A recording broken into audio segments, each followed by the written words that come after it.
एक समय की बात है। एक हरे भरे गांव में मोहित नाम का एक लड़का रहता था। मोहित बहुत ही बहादुर और निडर था। लेकिन उसके गांव में एक पुरानी डरावनी कहानी बहुत मशहूर थी। गांव के किनारे एक घना जंगल था और उस जंगल के बीचों बीच एक सूखा कुआं था। लोगों का मानना था कि उस कुएं में एक चुड़ैल रहती है जो अमावस्या की रात को बाहर आती है और उन लोगों को परेशान करती है जो रात में जंगल से गुजरते हैं। मोहित इन सब बातों पर ज्यादा यकीन नहीं करता था। वह वैज्ञानिक सोच वाला लड़का था और किसी भी चीज पर तब तक भरोसा नहीं करता था जब तक वह उसे खुद न देख ले।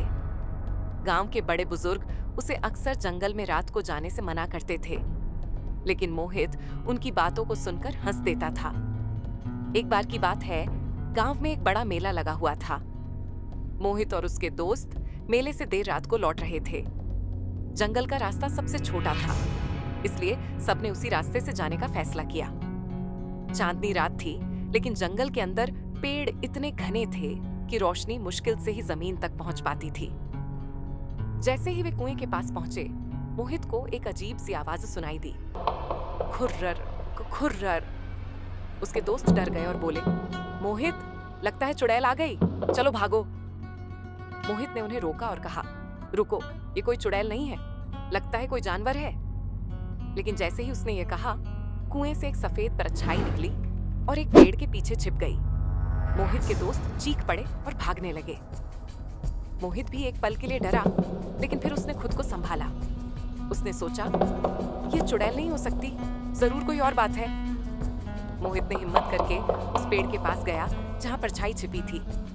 उसने देखा कि वहां एक बूढ़ी औरत बैठी थी जिसके कपड़े मैले थे और वह ठंड से कांप रही थी। उसके पास एक पुरानी सी पोटली थी जिससे अजीब सी आवाज आ रही थी। मोहित ने पूछा, माँ जी, आप यहाँ इतनी रात को क्या कर रही हैं? बूढ़ी औरत ने डरते डरते बताया, बेटा, मैं पास के गांव से आई हूँ।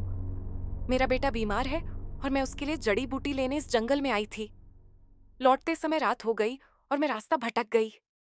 ठंड बहुत लग रही है और मेरे दांत बज रहे हैं। मोहित ने देखा कि उसकी पोटली में कुछ सूखे पत्ते और जड़ें थीं और वही खुर्रर खुर्रर की आवाज कर रही थी। मोहित को अपनी गलती का एहसास हुआ। उसने बूढ़ी औरत को अपनी चादर दी और अपने दोस्तों को वापस बुलाया। उसके दोस्त पहले तो आने को तैयार नहीं थे, लेकिन जब मोहित ने उन्हें सारी बात बताई तो वे शर्मिंदा हुए।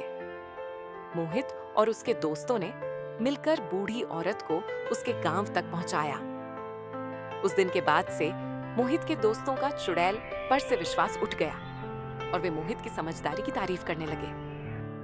मोहित ने उन्हें समझाया कि अक्सर जिन चीजों से हम डरते हैं वे असल में वैसी नहीं होती जैसी हम सोचते हैं। हमें अपनी आंखों और दिमाग पर भरोसा करना चाहिए, न कि सुनी सुनाई बातों पर। अंधविश्वास और डर अक्सर हमारे मन की उपज होते हैं। हमें किसी भी बात पर आंख मूंद कर विश्वास नहीं करना चाहिए, बल्कि तर्क और समझदारी से काम लेना चाहिए। डर पर विजय पाने के लिए हमें सच्चाई का सामना करना सीखना होगा।